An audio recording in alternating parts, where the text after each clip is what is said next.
La lluvia comenzó a caer justo cuando apagué el motor del coche. Eran las 11 de la noche de un sábado cualquiera. Había salido antes de lo planeado de la cena familiar porque un extraño presentimiento, un nudo en el estómago, no me dejaba estar tranquilo. Erika, mi novia, me había dicho que pasaría la noche en casa de una amiga porque tenían que planificar un viaje. Stampida, mi mejor amigo desde la infancia, había desaparecido del mapa todo el día. Al subir las escaleras hacia mi apartamento, noté que la puerta no estaba del todo cerrada. Una fina línea de luz se filtraba por el marco. El corazón me dio un vuelco. Recordé que le había dado una llave de emergencia a Stampida por si alguna vez me pasaba algo. Qué exagerado soy a veces, pensé entrando. El silencio dentro era profundo, solo roto por el tamborileo de la lluvia en la ventana del living. Pero entonces lo oí. Un sonido bajo, un susurro familiar que salía de mi habitación. La voz de Erika. Iba a llamarla cuando otra voz, igual de familiar, pero que no debería estar allí, respondió con una risa ahogada. Era la voz de Stampida. El mundo se desdibó. Cada latido de mi corazón era un martillazo en mis oídos. Avancé como un autómata, con los pies de plomo, hacia la puerta entreabierta de mi cuarto. La escena que se desarrolló ante mis ojos me paralizó el alma. Allí, en mi cama, bajo las sábanas que habíamos elegido juntos, Erika y yo, estaban ellos, enredados, riendo en voz baja, ajenos por completo a mi presencia. La luz tenue de la lámpara de mi mesilla bañaba una imagen que sentí que me quemaba la retina. No dije nada. No podía. El sonido que salió de mi garganta fue un quejido seco, involuntario. Fue suficiente. Erika giró la cabeza. Sus ojos, que tantas veces me habían mirado con amor, se abrieron de par en par, llenos de un pánico guilty que confirmó todo. Stampida se incorporó de un salto, palideciendo. «Hermano, ¿puedo explicar?» Empezó a decir, pero las palabras se ahogaron en su boca cuando vio mi expresión. Ya no había nada que explicar. La evidencia era tan brutal, tan clara, que cualquier palabra sería un insulto más. Vi cómo Erika se tapaba instintivamente con la sábana, una imagen que me resultó grotesca y profundamente dolorosa. Miré a Stampida, al chico con el que había compartido todos mis secretos, mis sueños, mis fracasos. El hombre que yo consideraba mi hermano. Y solo vi a un extraño. Un extraño en mi cama, con mi novia. Sin mediar palabra di media vuelta. El ruido ensordecedor de la tormenta exterior parecía empequeñecerse, con pared al silencio mortal que llenaba mi apartamento. Oí a Erika gritar mi nombre, su voz quebrada por los sollozos. Oí a Stampida llamarme, pero su voz ya no significaba nada para mí. Bajé las escaleras a ciegas, la lluvia empapándome al instante en cuanto salí a la calle. No lloré. Sentía un vacío tan inmenso, tan absoluto, que no había espacio para las lágrimas. Solo el frío. Un frío que venía desde adentro, helándome el corazón. Aquel día, no solo perdí a una novia y a un mejor amigo. Perdí la confianza, la seguridad y la realidad que creía tener. La traición no fue solo un acto. Fue una estampida que arrasó con todo lo que yo era, dejando solo escombros y un silencio aterrador a su paso. La lluvia lo lavó todo, pero no el dolor. Esa noche no regresé al apartamento. Conduje sin rumbo hasta que la gasolina y las lágrimas se agotaron. Me quedé en un motel barato, con las paredes tan frías y vacías como yo me sentía. Los siguientes días fueron un torbellino de ira y desesperación silenciosa. Bloqueé sus números. Eliminé todas las fotos. Cada recuerdo feliz que envolvía a Erika o a Stampida ahora estaba envenenado, distorsionado por la imagen final de ellos en mi cama. La traición era una herida abierta que se infectaba con cada pensamiento. No les di el gusto de verme suplicar o de montar una escena. Mi silencio fue mi venganza inicial. Dejé que la culpa y la tensión se cocinaran entre ellos. Sabía que Stampida, atormentado por su conciencia, intentaría contactarme de 1000 maneras. Usó números desconocidos, vino a mi trabajo, incluso me esperó en el gimnasio. Pero yo lo atravesaba como si fuera un fantasma, un extraño sin importancia. Un mes después, cuando el dolor crudo empezó a convertirse en una fría determinación, supe que era hora de enfrentar los escombros. Fui al apartamento a la hora que sabía que Erika estaría en su trabajo. Entré, y el olor a ella, a su perfume, me golpeó como un puño. Todo estaba impecable, como si nada hubiera pasado, como si aquella noche hubiera sido una pesadilla mía. Pero en el centro de la mesa del living había un sobre con mi nombre, la letra de Erika. La abrí con manos tranquilas. Era una carta larga, llena de justificaciones torpes. Fue un error. Estábamos confundidos. El alcohol. Palabras vacías que buscaban aliviar su culpa, no sanar mi herida. Al final, decía que se había mudado y que Stampida y ella habían terminado casi de inmediato, porque la culpa era demasiado grande. La traición los había destruido a ellos también. No sentí satisfacción, solo un profundo desprecio. Recogí lo que quedaba de mis cosas. En el closet, en una caja olvidada, Encontré una foto de Estampida y yo a los 15 años, en una montaña rusa, con los brazos en alto, riendo sin un cuidado en el mundo. La observé por un largo minuto. No rompí la foto. La dejé allí sobre la mesa, junto a la carta de Erika. Era el símbolo perfecto de todo, lo que habían tirado a la basura.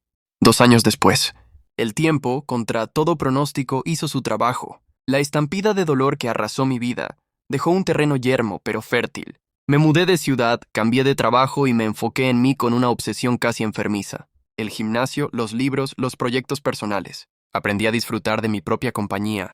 Fue en un café, trabajando en mi laptop, que conocí a Sofía. Era artista, tenía una sonrisa que no escondía nada y unos ojos que miraban de frente. No fue rápido ni fácil.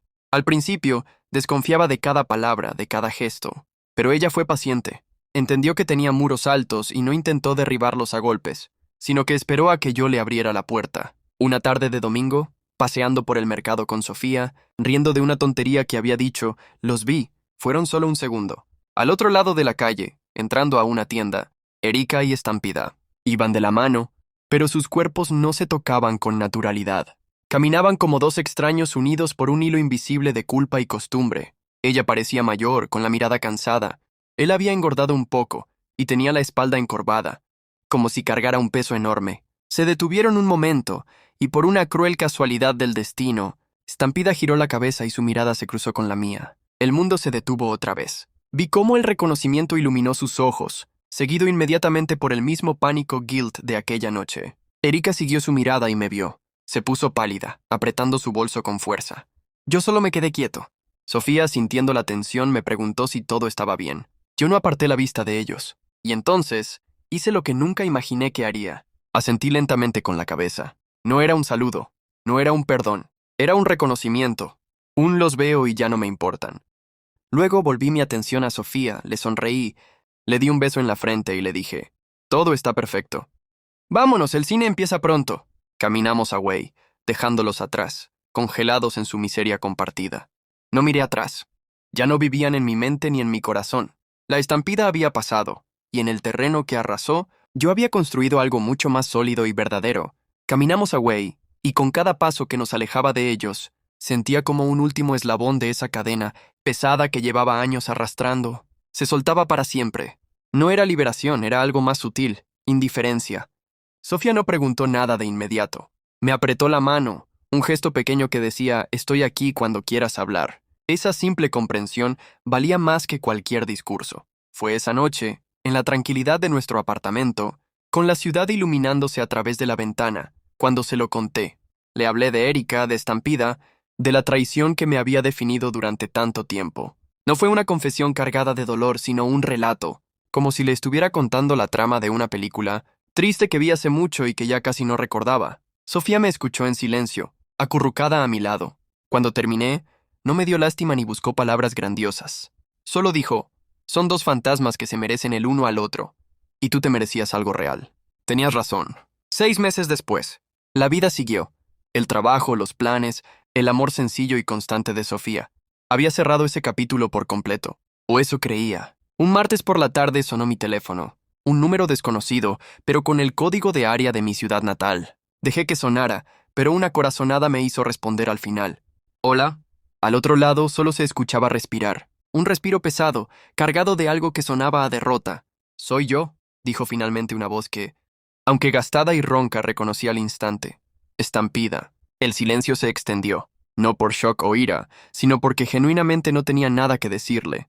«Escucha, por favor, no me cuelgues», su voz sonaba urgente, casi desesperada.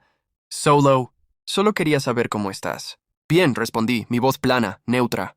«Muy bien, en realidad». «Me alegro», dijo, y sonó sincero pero vacío. Yo, no tanto. Las cosas con Erika no funcionaron. Nada ha funcionado desde... Ya sabes. No respondí. No era mi problema. No era mi circo, no eran mis monstruos. Echo de menos nuestra amistad, soltó de repente. Y la frase sonó tan patética y fuera de lugar que casi pude saborear la amargura a través del teléfono. Echo de menos hablar contigo. Lo lamento todos los días de mi vida. Fue el error más grande que he cometido. Ahí estaba. La disculpa que quizás una parte de mí siempre pensó que necesitaba escuchar. Pero al llegar era solo eso. Palabras. Sonidos vacíos que se perdían en el éter. Estampida, dije con una calma que a mí mismo me sorprendió. Lo que pasó, pasó, no te odio. Pero nuestra amistad murió esa noche. Tú la mataste. Y a los muertos no se les puede devolver la vida. Guarda tus disculpas para alguien a quien le importen. Para mí ya es historia antigua. Colgué antes de que pudiera responder, no por ira sino por paz. Miré a mi alrededor, al lugar que compartía con Sofía, lleno de luz y de proyectos comunes, y sonreí. La traición de Estampida y Erika fue una estampida que arrasó con la persona que yo era. Durante un tiempo solo vi escombros, pero ahora entendía que esos escombros eran el terreno fértil sobre el que había construido la vida que realmente merecía. Ellos se habían quedado atrapados en los restos de lo que destruyeron, mientras yo, sin mirar atrás, ya había construido un nuevo mundo, y era un mundo en el que ellos ya no tenían cabida, ni como amantes, ni como amigos, ni siquiera como fantasmas. Eran solo una nota a pie de página en mi historia, una lección aprendida que ya no dolía. Finalmente estaba libre.